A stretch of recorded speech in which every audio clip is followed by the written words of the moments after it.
welcome to this Edinburgh TV Festival session. I just want to let you know that Sitting in Limbo is officially the biggest BBC drama for Black audiences on record. Let me hear a whoop whoop. Whoop, Oh, no, it doesn't whoop. really work, does it? Does that work? Does that work over Zoom? I don't know. We just try it. We're just trying a thing with this technology. I'm reaching out to the people. Look, you know, let's have a 1 minute clip, shall we, from this brilliant show.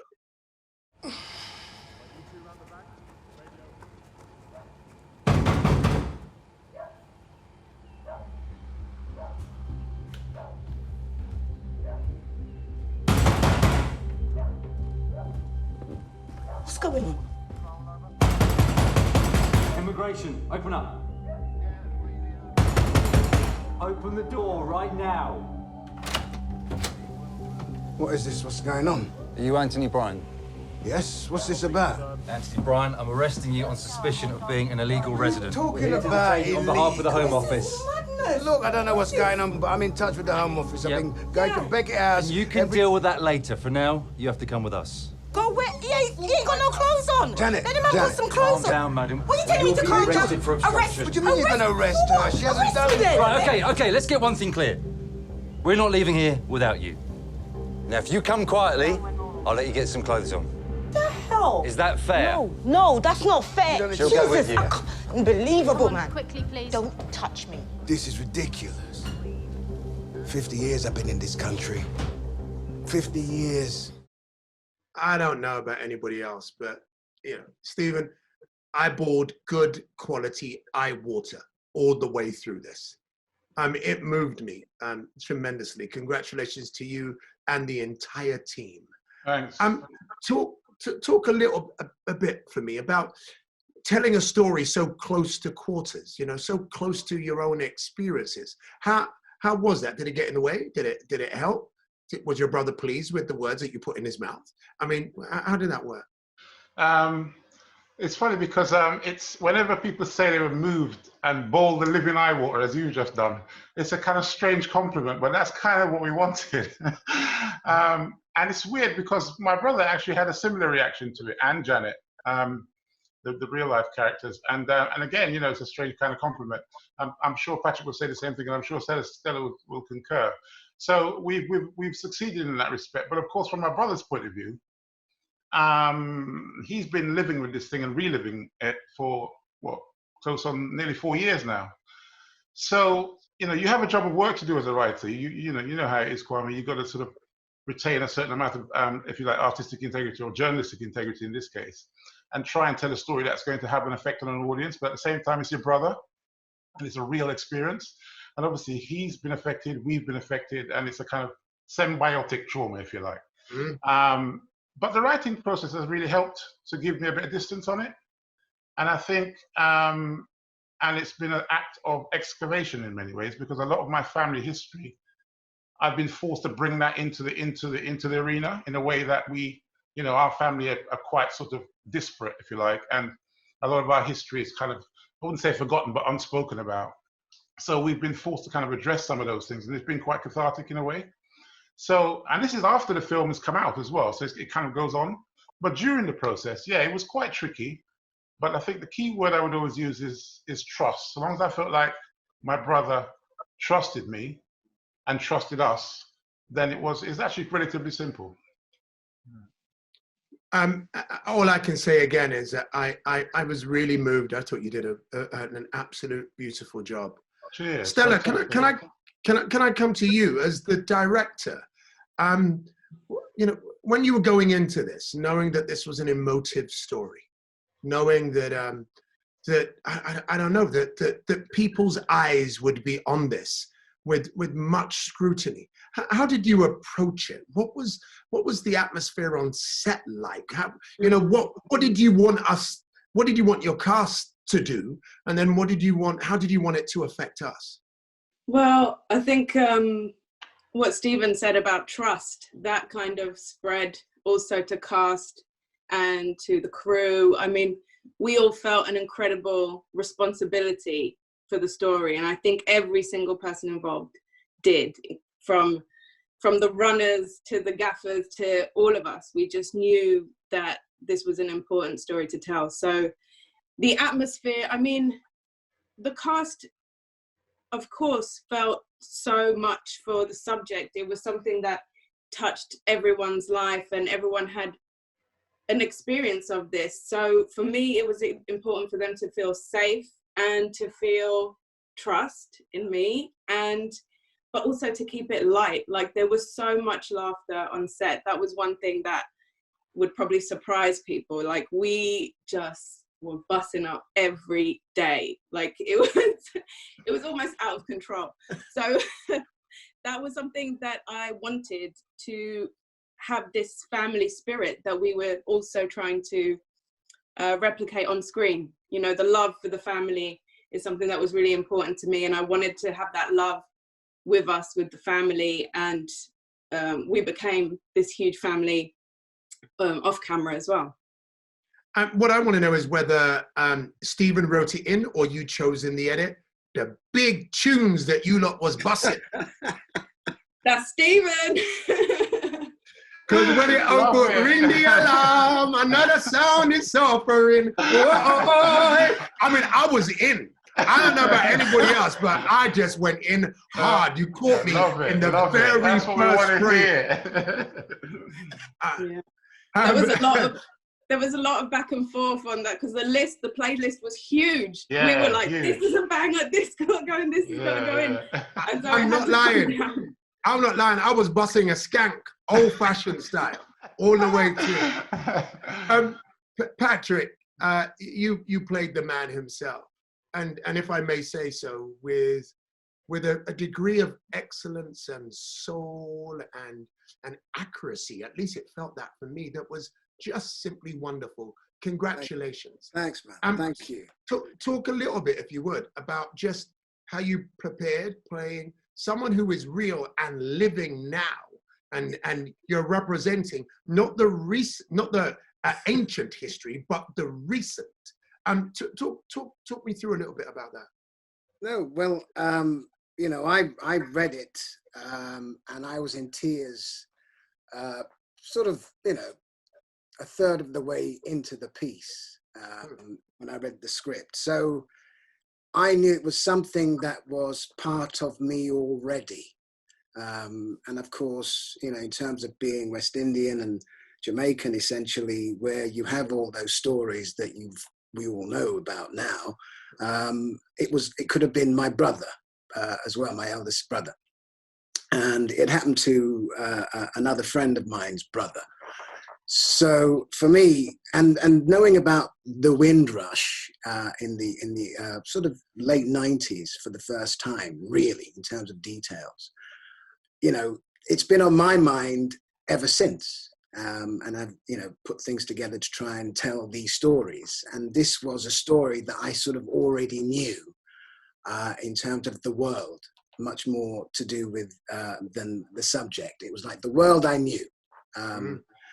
So in terms of just meeting Anthony and Janet and literally going out and sort of stalking him on a Friday night when he go to Fat Man's and watched him be, I kind of had the feeling already when I met him, but then I saw it in action. And of course, he's as a gentle guy. Essentially, you know, when we met him, he's really quiet and you know, very thoughtful and very dignified.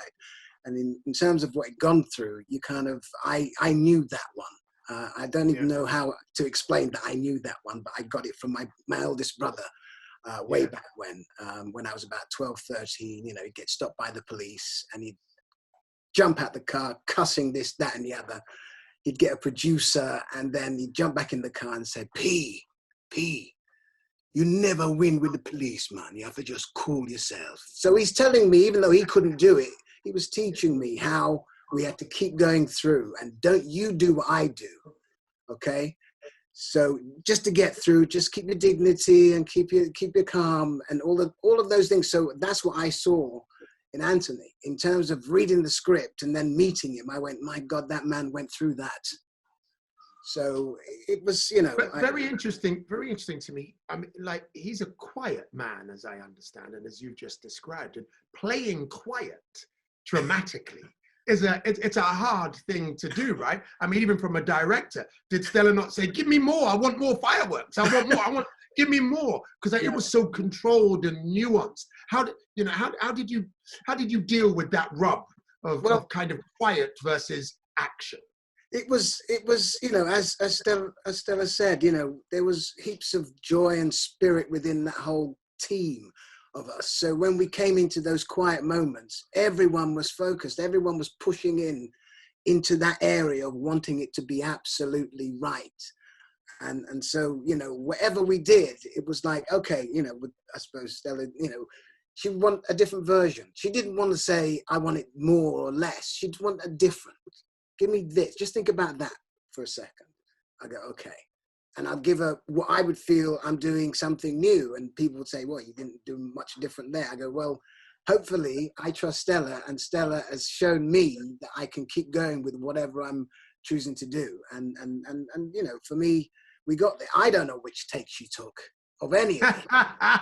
You know, the best one, Stella, no doubt. Of any of it, because we did quite a few in one way. Because it, as you say, you know, Kwame, that it was quiet. There wasn't that many lines that you have to try and, you know, articulate. It's about the feeling. It's about being. And I suppose for me, that's how I come to any role, really, is that how do I feel? As much as you can be technical about certain things, you know, how do I feel here?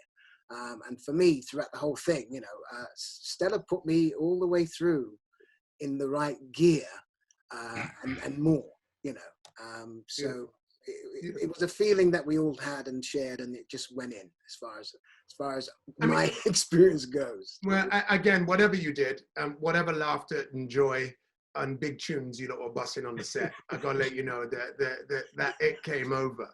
I mean, this is for any of you, of course. You know, I speak about that I was crying all the way through, but actually that's not true. I was crying, but I was really, really angry.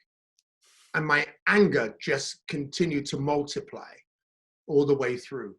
And at one point, I remember I nearly walked away, because I was a bit like, this is in the middle of Black Lives Matter. And I'm dealing with the trauma of all of that. And here I am dealing with a trauma here in front of I can walk away from this one, but I couldn't, because you guys did it so well. I kept in. But I mean, we could never have guessed that it was going to be aired during a moment of history like this. What has the reaction been? And I mean, what has the reaction been on a governmental level, if there has been? But before we get there, what was the personal reactions that you guys have got, apart from people just saying it's brilliant? How did you negotiate? Have you received anger? How did you negotiate your way through that? Well, for me, I mean, you're right. The response has been overwhelmingly positive, and the anger the collective anger, people are not shy in coming forward to sort of express that. Mostly on social media, where, you know, it's kind of unfettered. And initially, in the first few days after broadcast, you feel like you've succeeded in what you want to do. But there's only, as you quite rightly said, Kwame, there's only so much anger that you can process. So after a while, you have to start putting up filters. And I found myself consciously making that decision and trying to step back and trying to look at it as a piece of work in the round. So all the things that we've just described, the whole process, and of course the broadcast and so on. But I wrote a piece for The Guardian. I don't know if you managed to see it, but it was talking about how I came to write it. And I think I said in the piece that somehow, almost by accident, we've ended up with a very, very political piece of work. And even though we knew when we were doing it that the issues were political, if you like, with a very big P, I don't think we expected it to be compared to, say, like Kathy Come Home, to have that kind of impact. And that's been a real eye-opener for me. You know, what a good TV drama can do. And the reason why I think it's had that impact is because it's been so muted. It was so understated. It wasn't a piece of agitprop or propaganda, or it wasn't, you know, trying to beat people over the head. Obviously, it helps that it was based on a true story. So I found it, to be honest with you, I think I said to Stella at one point in that sort of private conversation, I think, Stella, we have to get used to this. We've actually got a hit film on our hands here. Oh, don't we all love those that's conversations? New territory for me. Don't we love those conversations? And me. Yeah. We're so used to going, making excuses for it. Exactly. Right? Yeah. My grandma loved it. You know, Yeah. we're like, So it's been a strange combination of wanting to protect yourself from that kind of, you know, being and put in a position where you're almost like having to sort of relive the anger and all the stuff that you went through when you were making it, and enjoying the impact that it's having. Kind of almost schizophrenic in a way. And anybody else a reaction to it being aired at that time, and how you've negotiated with I don't know, maybe the heat or the coolness that's come back to you? I think for me, it was a real eye-opener to see the impact that drama can have, and how it can contribute to the conversation. And in terms of the politics of it, you know, we had, you know, there was the Home Office were trying to view the film before it aired. Priti Patel was calling Anthony and Janet. Wow, really? I didn't know that. Trying to talk to them. And they said, sorry, we're busy, because they hadn't heard from her in ever. So, you know, we had all this, like, it was like bubbling up, you know, there was going to be a reaction. The government were going to, like, knew that the film was coming. As it was airing, I was looking on Twitter, and Priti Patel was commenting about the film. You know, for me, it was just like, it felt. What was she saying? What were the comments? She was saying, you know, oh, it's such a tragedy. This film highlights what everyone's gone through, and blah blah blah. You know, it was just I mean, and it was trending. Our hashtag was trending, and she actually used it, which I thought was blatant, beer-faced. But in a way, in a strange kind of way, it only helped to amplify the film even more. So yeah, I mean, I've been, you know, it's like, it's very close to all of our hearts, this issue. And, you know, with the death of Paulette Wilson as well, it's become very apparent that the government are really, it's just kind of talk in a way, because, you know, the compensation scheme has come out and it's revealed it's just not good enough. It's just adding insult to injury. As well, they've got, you know, people that were in the public eye, like Anthony, like Paulette, they have the ability to give more compensation to some than others. So stories that haven't come out in the papers or haven't come out on TV are looking at compensation, which is really not adequate. So, you know, it really highlights the issues. It really highlights the way this government is behaving. And I'm just super proud that we could be part of that conversation. It was really interesting to me, you know, in the film, a really powerful moment was when there was the repatriation discussion that happened twice, I believe. First with two characters, and then with Anthony and I can't remember the name of the other character while you were in the detention center. Thaddeus. Thank you, Thaddeus. And I, you know, I'm the generation that remembers my parents' trauma around that discussion in the 70s and the 80s, when the National Front had put that on the agenda and people were speaking about it. But I was shocked when I heard the figure that people were being offered, like £2,000 in order to go home and do what with $2,000? I'm like, how do you start your life again? I mean, Patrick, you were playing the scene and you played it brilliantly. What was going through your mind when you first read that figure? Maybe you knew it, of No, 2K. I didn't. No, I didn't know. These are more finite details about actually what happened. So as you go through as I read the script, I was incredulous with all the details of what he had to do and what he had to go through, and every single time. So when you actually come to just see the man, you just go, I don't know how you held it together, brother. I really don't know how you just didn't lose it. And, you know, someone would be dead. But there you go. That's the dignity and the resilience of the man, you know. So, yeah, those details, Kwame, I mean, you know, how do you play that? I know. I mean, like, how do you play, here is $2,000 to go back to a country you haven't been to since you were 8, and start again. Yeah. I mean, the outrage of it was the cruelty of again, it. There was yes. the added cruelty was it was $2,000 if you self-repatriated. If you were forced to repatriate, it was only $1,000 that you get, and 20 kilos of luggage. There you go. That's that's right. The 20 kilos of luggage. I mean, we're black folk, man. Whoever goes home with only 20 kilos. I mean, that's when I'm going for 3 weeks. I mean, like, I remember going, what? For my life, 20 kilos. I mean, do I take my jacket? Kilos. Do I take my trousers? I mean, what do I do with 20 kilos? But that was the brilliance of it. Was actually it put me in Anthony's shoes all the way through. I kept on saying, what if this were me? What if this was someone in my family? I came into art. In fact, my very first impulse was to tell the stories of my cousins and my parents' generation. The silence that was around it.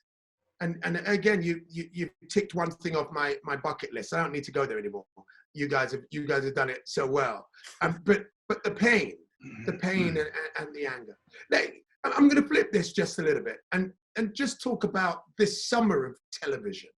We've seen some really, at least in my opinion, with storytelling. Am I imagining it, or do we feel that as well? It's someone, I think, somewhere described it as we're having a renaissance moment. And I think, you know, to have a renaissance, you would have probably had to have had a golden age to begin with. But let's say we are having a renaissance.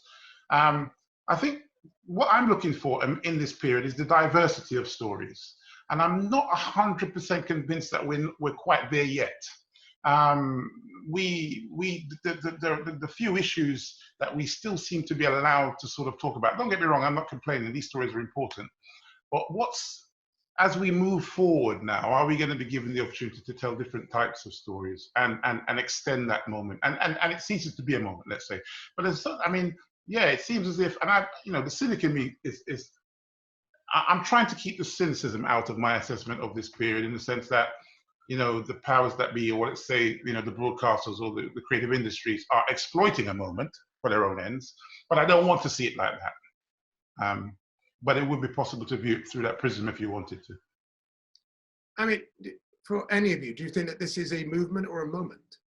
Well, hopefully it's a movement, but I think what's occurred serendipitously is basically a chance to hear us, and everyone is saying, well, we, you know, as you've said, Kwame, I didn't know, and I think Stella told me that, you know, the most watched black program in history on the BBC, and you think, wow, well, that says it's a story. And the way I would describe it, it's a story about a regular guy dealing with injustice. That's it. And you can go all the way down the road of the character and what kind of injustice, but that's the story. And it's just about a man, a regular guy.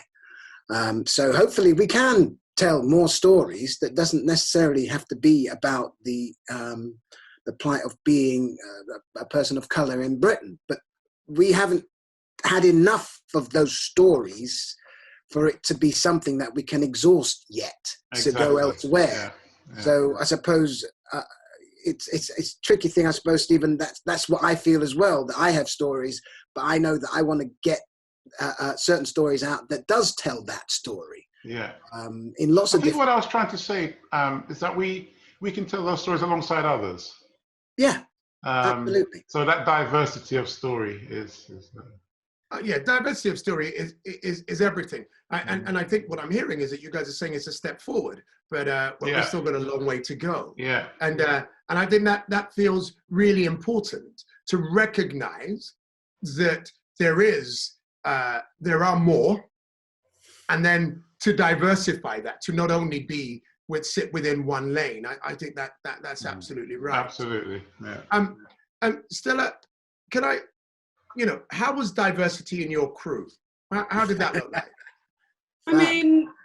We had a lot of women. I think we had a 70% female crew, which is very big.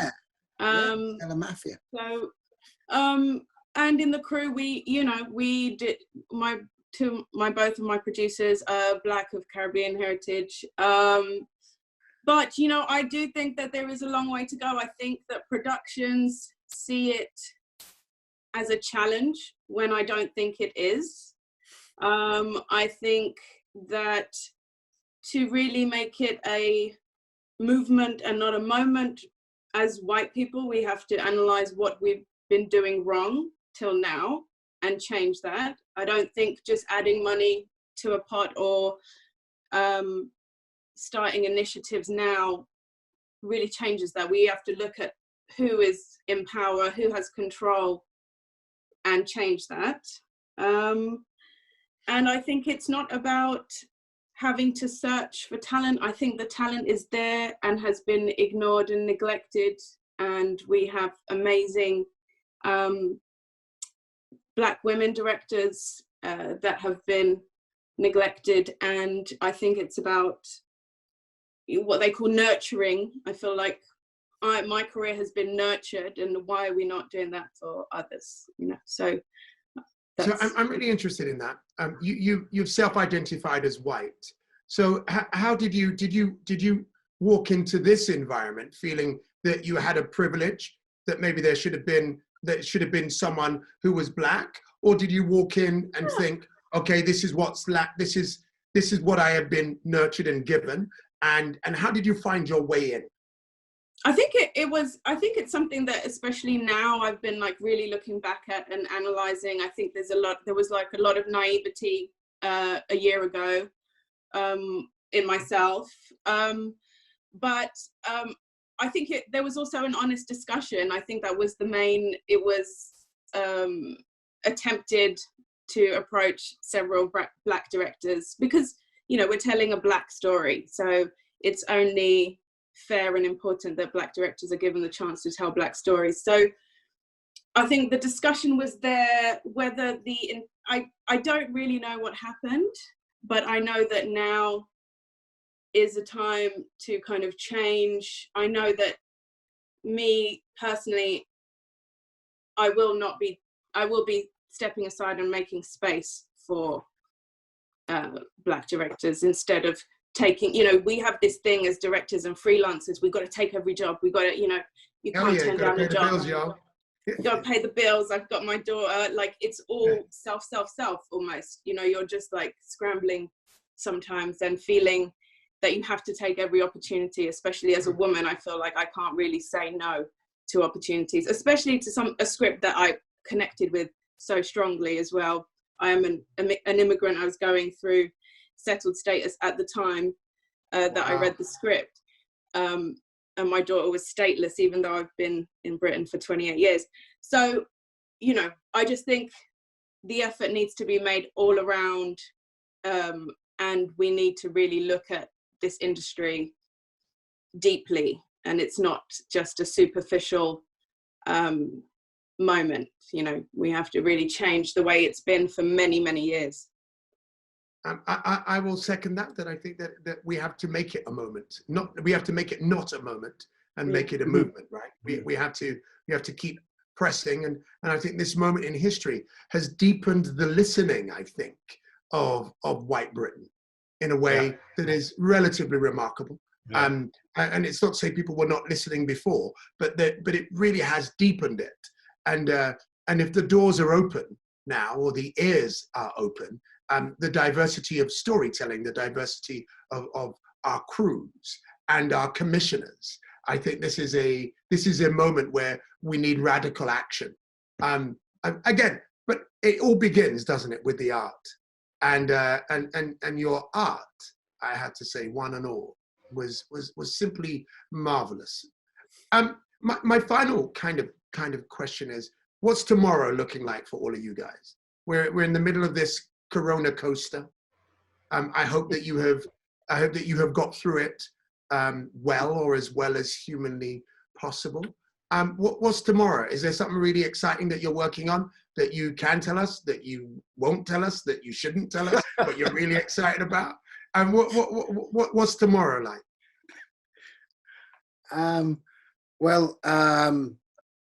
Of course, you know, you have to be creative, imaginative.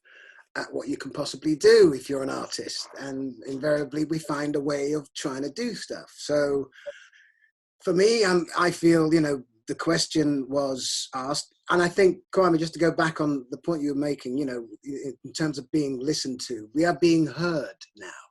It's essentially what we've been saying it all the time. Hey, we're not being included. You know, can we get this wrong? You know, can we do this thing? And suddenly we go, okay, we'll give you a chance to get it wrong. It's how I feel, because I haven't, you know, I've always been on that thing of going, I know I'm doing all right, but we, you know, the brothers aren't, you know, there's a glass ceiling, and why? Why is there a glass ceiling? Why can't we do this? So I know that now we're being heard.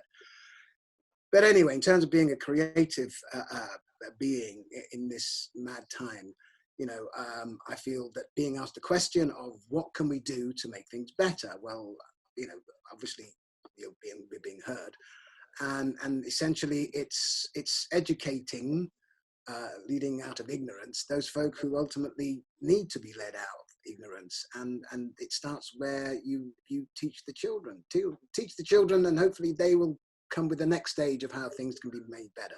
Right now, there's a lot of bickering happening, and one side and t'other, and I can go into the whole thing, having you know mixed heritage children, to say, well, it's either black or white. It's basically, as far as I can see so far, empathy and non-empathy. So people who have hardly any empathy, they can do the things they do. Business people don't have much feeling going on because it's about the profit margin, and that seems to be what's running everything right now. So in terms of trying to change that, you have to educate the little ones now. And so what am I trying to do that? I'm trying to read stories like a Jackanory, that's Caribbean, West Indian stories for children. And I'm not saying black children, I'm saying children. Stories are stories, essentially. And for me, that's how I've thought, right, I'll do that. And I'm sort of working with that with my son, who's a cinematographer, and we're reading little stories and trying to get it somewhere. And that's one thing that I believe I'm helping to try and change how things are. Educate the youngsters and they will change things. And if we knew everything in terms of history, that's how it changes, as far as I can see. I got approached the other day for a kind of Casualty reunion of the two black men that were in Casualty. And so it was like me and you. I don't know whether you're up for that. Don't like forget Eddie Nesta. Come on, man. He tells me that I did the job way Actually, back there was when. 4, and George Harris. Exactly. It was one in, one out, one in. And actually, there was a 2-year break between you and me. So I want to take that break out and have a scene. No, you have to remember Patterson Joseph was in there too for a little while. It's true. 5 over 20 years. Well, look, in the end, true. Yeah, but there you go. There you go. So it's just getting a chance to do all of this stuff. Great. Stephen, what's next for you? Well, yeah, it's funny because like doing I am quite. I mean, maybe it's just because I'm a writer. I mean, I'm instinctively superstitious about talking about what I'm working on, but I am. What I would like to do, and I've said this before in other fora, I'd like to be able to put more stories like we've seen in Sitting in Limbo, not the same issue, but I'd like to put. My mission now is to put black families on the small screen or the big screen as well, and show us in our entirety. And if I could do that, I mean, I'd be delighted. And I'm working on a couple of things that are in that vein. Yeah. Beautiful. And finally, Stella. I'm writing my feature film, and it's about my experience immigrating to London in the 90s and being a Hackney kid. Hackney! And all of that. I don't know why you got to get tribal, yeah? North London. Hackney in the house. West London, actually, before North. Great. Well, guys, I just want to say thank you. Thank you for your art, each and every one of you. It touched not just my heart, but the heart of the nation, evidently, as your ratings have shown. I want to say thank you for coming on today and us just having this discussion. I want to give a big up to the BBC for sponsoring this, and also to Left Bank, who are one of the producers of this brilliant program. guys, may the next 6 months in particular be easy, or as easy. May all of your loved ones be well. May you be safe. May your art continue to multiply and touch the hearts of many. Bless you and congratulations. Same to you, Thanks, Kwame. Kwame. Thank you, Kwame. Thank you very much, Shane. Nice one, Ben. Bless. Love.